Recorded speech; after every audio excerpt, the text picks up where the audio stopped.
2001 na makapwesto sa top 2 ng UAP Cheer Dance Competition ng Adamson Pep Squad. At ngayong Season 78 target ng mga taga San Marcelino na makabalik sa hanay ng mga elite UAP schools pagdating sa cheer dancing.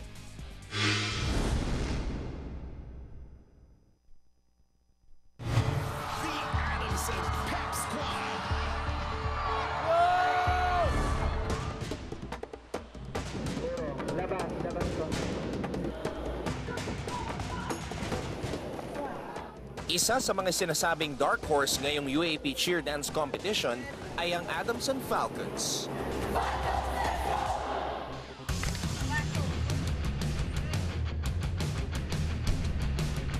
Fourth place ang Adamson Pep Squad nung nakaraang taon. Kaya naman mas determinado silang ibuhos ang kanilang galing ngayong season sa kompetisyon. Every year talaga ay may kita point na lalabas yung mga bata parating prepared naman.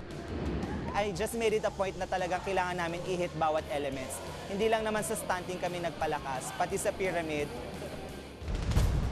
Sinisigurado ko pong mas difficult po yung papakita po namin ngayon. Pagdating sa stunts, hindi po kami papahuli sa difficulty.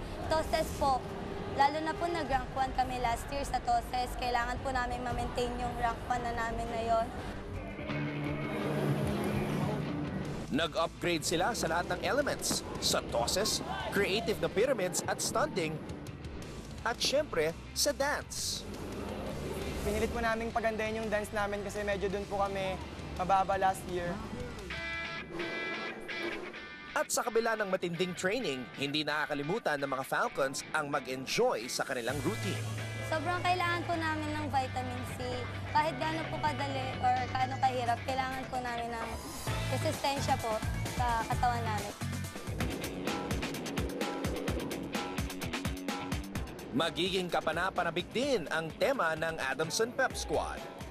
Siguro this time makikita nila something na fun naman talaga. Masaya naman pero at the same time serious. Talagang lalaban talaga kami this year.